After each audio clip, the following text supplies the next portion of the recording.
maybe Steve Nash, some would throw in there, and a few others. Winning this championship would separate him from them. And for me, what it would do is make him a top 5 point guard of all time, number 5 on my list.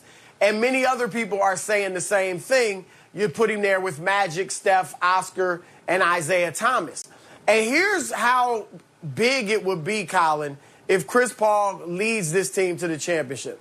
He would be one of only 3 small players to lead a team to the NBA championship in the 74-year history of the league. Wow. The other 2, Isaiah Thomas and Steph Curry. That's it. He would be the 3rd. And so this would be huge for him. It's the only thing that's really missing from his resume. Some people might say an MVP, but Isaiah Thomas doesn't have an MVP. Nobody thinks Steve Nash is better than him.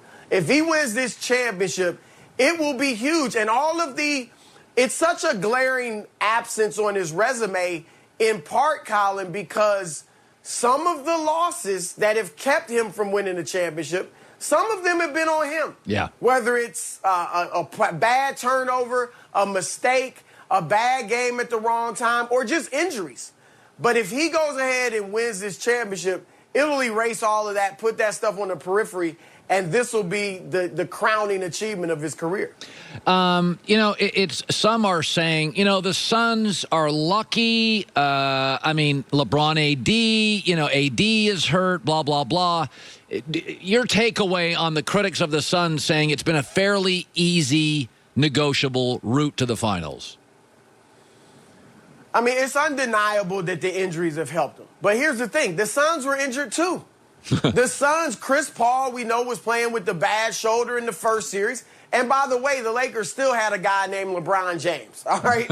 And then in the second round, okay, Jamal Murray wasn't there. That didn't stop Denver from playing well at the end of the regular season and beating Damian Lillard in Portland. Now, I'm not saying Portland was on the level of Phoenix, obviously, but going into the playoffs, I think people had Portland, Phoenix. They're kind of close. You had Dame versus Chris, things like that. So, and they swept them, swept the MVP. And then with the Clippers, yes, I do believe if Kawhi Leonard was there, the Clippers win that series. However, Chris Paul, because of COVID, was out for the first 2 games. Chris Paul played with torn ligaments in his wrist. Cam Payne got hurt in that series with the ankle injury. Devin Booker suffered a broken nose. Like, they were banged up too.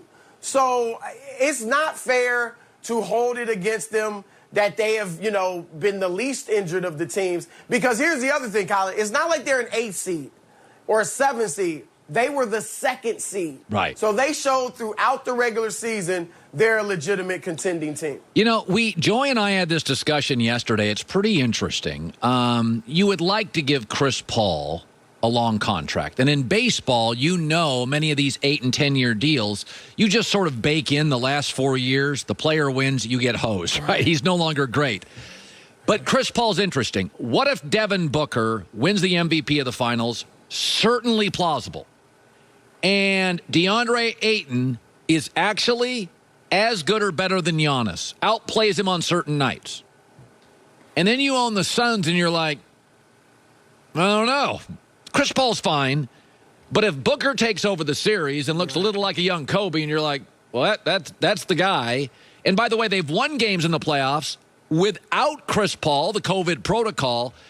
Phoenix is in a weird situation where, Chris is older. He's had injury issues. Do you necessarily give him that 4-year contract if Booker's the MVP and Ayton outplays Giannis? No, it's a great question. And sometimes I can be a softie. And if I was Robert Sarver, the owner of the Suns, if he leads us to a championship, then I'm willing to give him the 3 years, $100 million. And I know that last year on the deal, yeah, it's going to kill me because he's not going to be very good. But we got a championship. And who knows? Maybe they can, can they win another one in the next 2 years? We'll see. But, look, here's where it gets sticky. What if the Knicks or someone else decides we want to get in a bidding war with the Suns? And we'll try to take him. Now, Chris doesn't need to leave. I don't know why in the world he would leave Phoenix at this point. But what if he was entertaining it for the money? The Suns have the trump card in that they can offer him 4 years. Right. Now, 4 years at big money, that's scary because now you're looking at 2 years of him being bad. Right. I do think Chris is the type of guy that, like, he may not be starting at the end of his contract, even if it's only 3 years. Yeah. Maybe campaign or someone else by that point is starting. I think Chris could accept it, but it still jacks up your cap. But you know what? For a championship, for Devin Booker, you know Devin Booker wants him to get paid. Yeah. He's got a great relationship with Monty Williams. I think it's worth doing it just for keeping the goodwill in the locker room and among your players. Yeah, you know, the other thing, Chris, is that Cameron Payne has emerged as a guy who can score points. The advantage the Suns have, which the Brooklyn Nets don't, is that if you pay Chris Paul, you don't have to play him 44 minutes. He could get down next year to 28 minutes a game. I mean, these playoffs, they've won without him 31 minutes. So if I'm Robert Sarver, the owner, I say to myself, I may just go to Chris and say, Chris, I want you to play 60 regular season games. We'll give you 12 road games off. I want this thing to work for 3 years, and Cameron Payne's going to play more. I think Chris Paul would accept that role. Do you? No, that makes sense. Yes, I think he would. We'll see how well he's playing. But, yeah, I think Chris would accept that. And, look, Robert Sarver has been cheap for years. Right. That's one reason they didn't make the playoffs for a decade. And so now pay up a little bit. You're getting the championship maybe. We'll see. Not writing the Bucks off, but, yeah, I agree with you on that one. All right, finally, DeMarcus DeRozan to the Lakers is a rumor. Credible source. What do you make of it?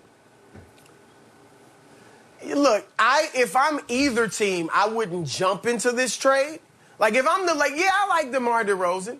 But if I'm the Lakers, I still want to poke around and see is there a better move I can make. And if I'm the Spurs and and obviously DeRozan's a free agent, but maybe there's a better sign-in trade that they can make and get more than, say, a Kyle Kuzma, who's solid, and a Montrezl Harrell in a draft pick. So I wouldn't rush into it if I'm either team. Obviously, the draft is coming up. That's when a lot of moves are made. DeMar, though, he would help. He wouldn't have been a good fit with LeBron in the past when LeBron was the entire system, right? Because when LeBron was the system, he needed jump shooters. Yeah, he worked with D-Wade. It was a different NBA back then. The three-point shot wasn't quite as prominent. But now LeBron was better lately with guys that can shoot the basketball around him. And DeRozan, that's just not his forte as far as the three-point shot. But now LeBron's off the ball more. You could even put him at the point guard and have him play like a real point guard. And DeRozan, I think, would work because their defense was great, right? They just couldn't score, especially when Anthony Davis was ailing. That's right. So this would give them a third scorer. So I'd put it on the back burner, keep an eye on it, but I wouldn't jump into it if I'm the Lakers. Great stuff. Chris Broussard, Fox Sports NBA analyst. Final start tonight. Can't wait. Thanks, buddy. Yep. All right. Good stuff. Yeah. DeRozan's one of those moves.